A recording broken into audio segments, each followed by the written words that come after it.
And now, an ABC 40 special presentation. Say no to bullying today. The Bully Busters.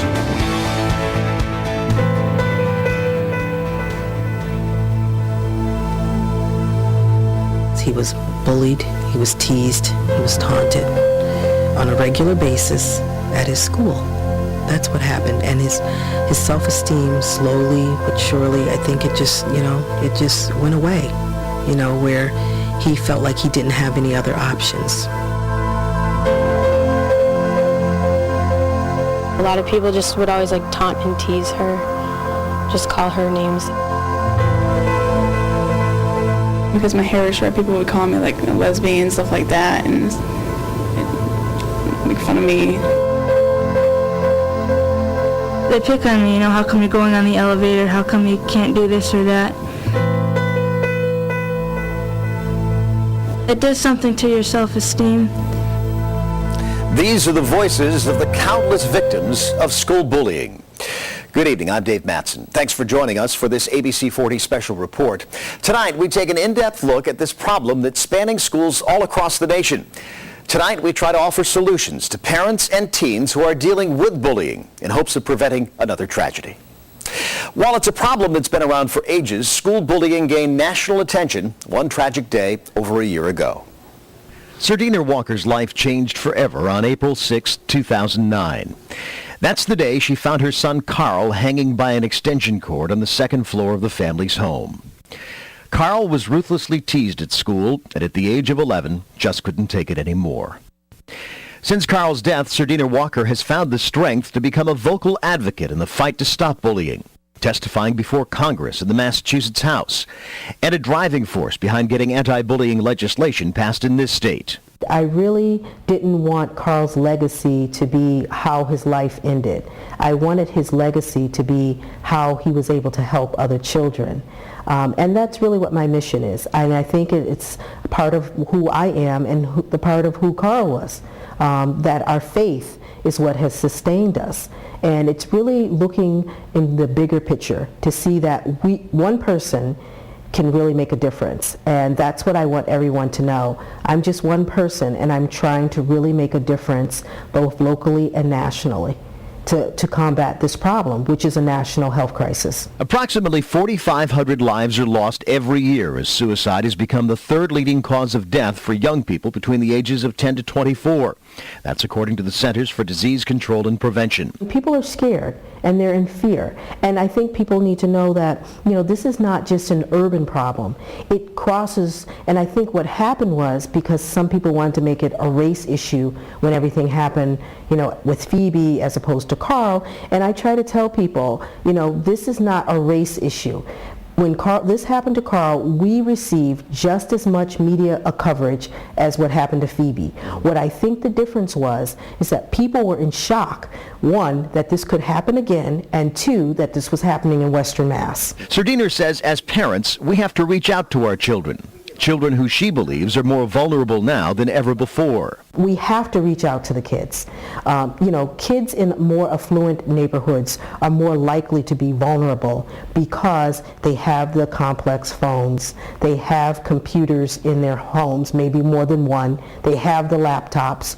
So they're more at risk, really, than kids that are in the inner city. And Sardina believes parents need to be more aware and be more involved, both at home and in their schools. They need to ask them how was their day, did they have any difficulties, who are their friends, and then parents need to join their PTOs in their schools, and they need to be an active participant in their school so that they can really see what's going on in the school. I mean, as a working parent, we leave our time, our children, our most precious asset to teachers. And if our teacher does not know that I'm Carl's mom, then there's something wrong. Sardina also believes that there should be a federal anti-bullying act, much the same as the Civil Rights and Voting Acts. Right now, she says it's all about building awareness. We're trying to be proactive instead of reactive. And I think that when we're proactive instead of reactive, we won't see, the tragedies that we have been seeing. And Sardina says while the Massachusetts anti-bullying law is a big step, as parents and as a society, we all must do more to work to put an end to this national crisis. The bullying crisis continued in January of this year when 15-year-old Phoebe Prince took her own life. The investigation revealed relentless activity directed toward Phoebe, designed to humiliate her and to make it impossible for her to remain at school. The bullying for her became intolerable. Phoebe Prince allegedly bullied to death. The 15-year-old South Hadley High School student took her own life in January. When police and emergency personnel arrived, they encountered Phoebe's lifeless body hanging in the stairwell leading to the family's second-floor apartment. 6 teens are now facing charges. Their conduct far exceeded the limits of normal teenage relationship-related quarrels. What followed was community and national outrage. Specific information has been brought to your attention. My meeting, Mr. Jalinas. It's really a tragedy, so no one wins. We can't have another tragedy like this either in South Hadley or anywhere else in the country. And that's exactly the attitude that prompted school officials in South Hadley and state lawmakers to act. No one was more at the center of the firestorm surrounding the death of Phoebe Prince than South Hadley School Superintendent Gus Sayre. There were calls for his resignation, that he and school administrators could have done more to intervene. It's a new school year at South Hadley High. The media, both national and local, is gone for the most part for now, save for the pending trials of the students charged in connection with Phoebe's alleged bullying. There's now an anti-bullying policy in place in South Hadley schools. So far, Gus Sayre believes the policy is working. We were able to catch some of these difficulties that the students have with, in their relationships with one another earlier and get the behaviors that can escalate into more serious bullying taken care of. Hopefully we will do away with some of the more serious forms of bullying that have been seen. The effort to stop bullying in South Hadley schools has involved the entire community. Sayre says that's encouraging. It's really a community-wide campaign to inculcate values in our young people that we share as a community, and the basic value being respect. These are wonderful things that are happening, and I mean, it's just been marvelous, the response of the community. It's just, it's so unfortunate that it happens because of a tragedy that leads to it. Sayre adds that what happened in South Hadley has opened a national dialogue about bullying. I think it was an issue waiting to happen, and I think that's what happened in South Hadley, is that the issue was there. It was bubbling up. Something happened in South Hadley. Some awful thing happened here, and that just brought the whole thing out. And lead to an anti-bullying law in Massachusetts, one that Sayre says will help deal with bullying issues not only during school, but after school as well. In the past, we've generally had to ignore anything that happened outside of school or on the internet. But now, if we find out that something has been transpiring that is affecting life in the school, we do have some jurisdiction in that area, so we include that as part of our investigation. Sayre cautioned that bullying among teenagers is a long-standing reality that schools can never eradicate on their own. He believes that administrators, teachers, students, and parents being proactive rather than reactive will help.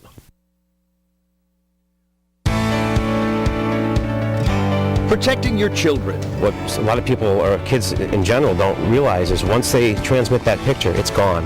It's out there, for the world to see. What you need to know to keep your kids safe online and finding help when there is none.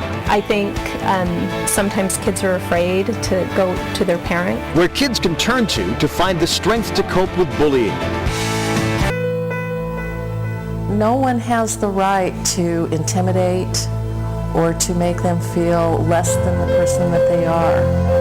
But so often kids don't play by the rules, and as technology changes, so does the face of bullying. For years, students picked on each other face-to-face in the hallways between classes or in the school itself. But as the internet and social networking sites become the norm, bullying is now happening online. But it doesn't have to be that way. And as ABC 40's Mike LaCrosse found out, the solution to cyberbullying is knowing what your kids are doing online. Pauline and Hal Jensen are careful when it comes to keeping their 14-year-old daughter Leanne safe from cyberbullying. You can't just turn over the world to a child and expect them to know how to manage it.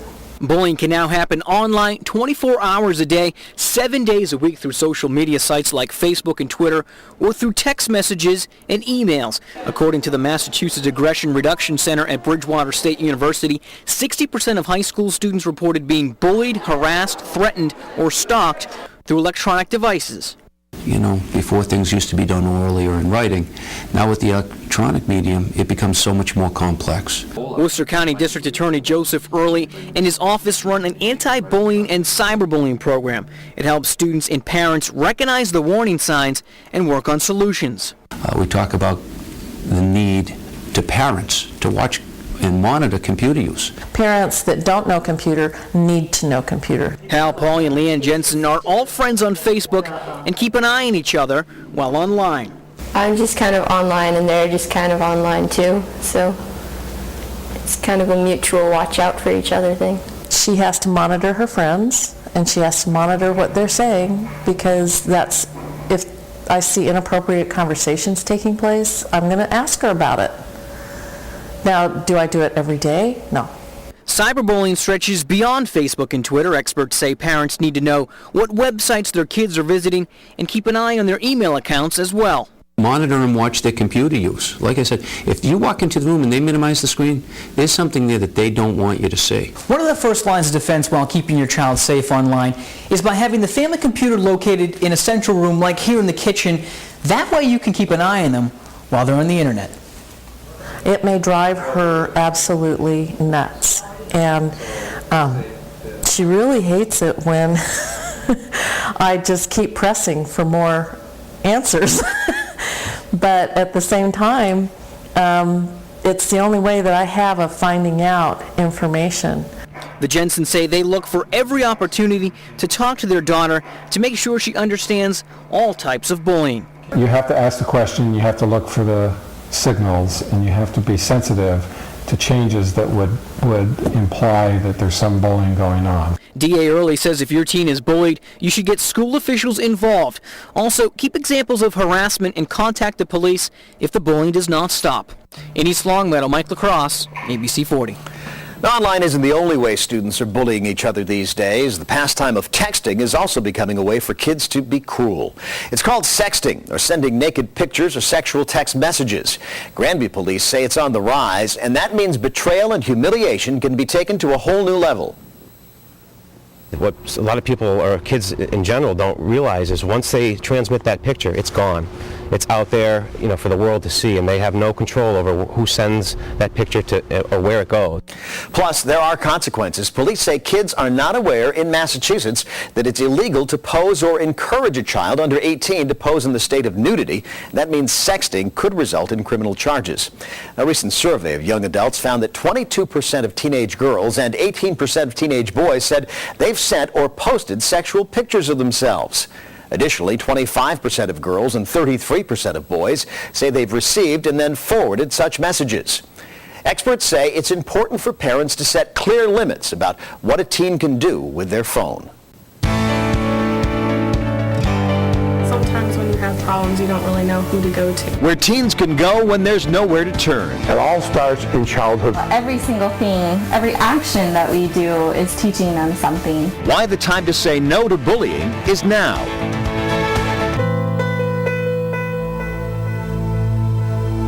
Don't be afraid to talk to somebody. You might think it's going to be scary and there might be bad consequences, but it is so much better to talk about it. Don't be afraid to tell someone. That's the message one local organization is hoping to spread to people all across Western Massachusetts. For many students, talking to their parents is not an option. ABC 40's Tricia Taskey takes us behind the scenes of a crisis service hotline that's offering a listening ear when there's nowhere else to turn. BHM Crisis, this is John. How can I help you? Counselors at the Behavioral Health Network Crisis Service Center in Springfield answer calls for help around the clock. Oh no. How long has that been going on for? Crisis clinician John Maillet has been helping people in crisis for 7 years and deals with just about every situation, from just being there to listen when someone needs to talk to helping someone who's just overdosed. A lot of the times is just talking to them, talking them down, keeping them safe, keeping them on the phone with us so we can get help to their home. They hear from people of all ages, including kids dealing with bullying. Bullying is such a large problem. A problem that can lead to suicide, as we've seen locally in South Hadley, where freshman Phoebe Prince hanged herself after what police call continuous bullying from classmates. And in Springfield, 11-year-old Carl Walker Hoover also killed himself after being bullied. People here at the Crisis Center are trying to prevent tragedies like those. A lot of people that we see are being bullied in school and aren't feeling heard, and I think that's the biggest part of it. They're not feeling heard. And that's what we do, we listen.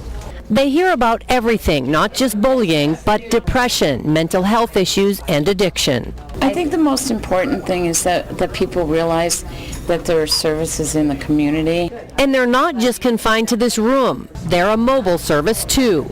Meg Mastriana says they should be the first call before heading to the emergency room for help, unless it's a life-threatening situation. I hear a lot in the papers about how people are stuck in the ERs. The ERs are overwhelmed. We would recommend that they would call us and not go to an ER.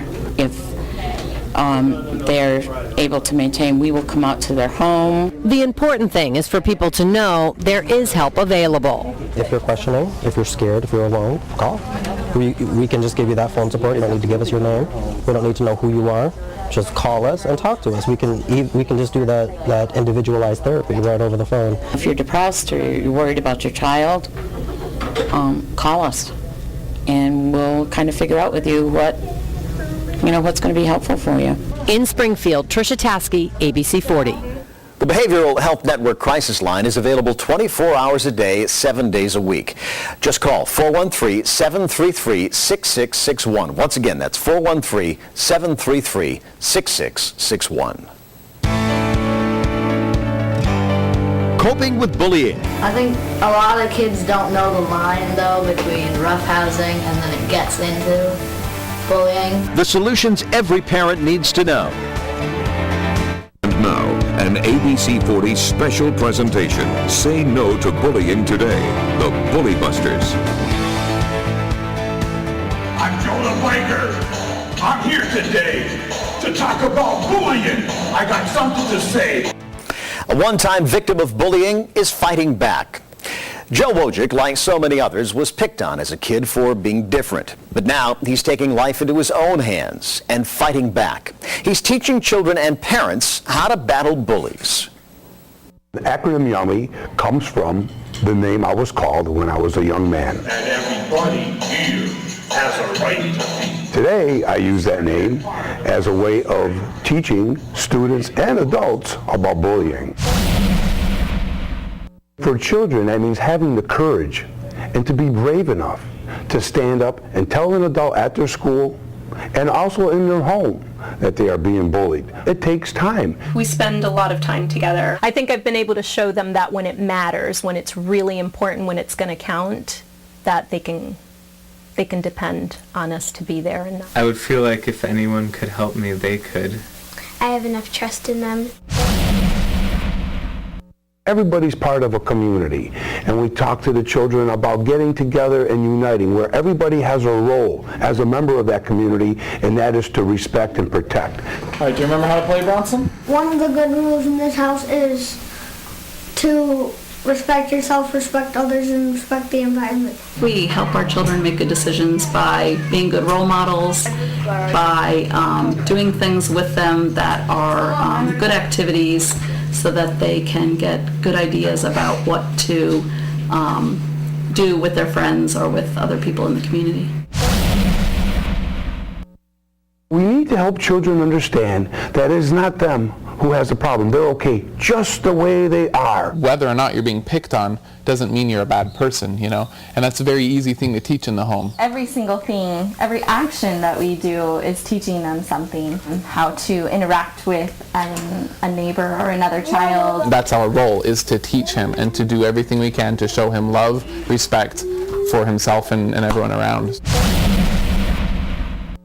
The more time parents spend with the children, the less issues a child has. At a very young age, they really were the super parents, I guess would be the term. Like, they were always in the school if you said one little thing, and they were always involved. And like you just got that sense of that, like they care. I think spending time with your children is the best way to be able to show them by example how they're supposed to be able to do things. Kids, children, and young adults learn from adults. And they learn on how we behave, and they try to emulate that. If parents show their kids how to treat others, then the kids are going to see how it works. They're just going to grow up feeling like, hey, that's the way to do it, just what my parents do. So it's very important for parents to help their children build self-confidence, to find that talent. When children become self-confident, they're far more capable of warding off the bullying. That's better. I think there are many different life skills that they're developing in the process of developing talents. For instance, skill of playing violin beautifully is not an easy skill to gain. So first she'll need to learn to be patient. And also she learns that practice makes it perfect, right? Well, tonight is the start of an ongoing partnership with Joe the Biker to combat school bullying. Every Thursday at 6 on ABC 40 News, we'll show you ways to help your children cope with the difficulties of growing up, whether it's dealing with bullies online or in person. We have the answers for you.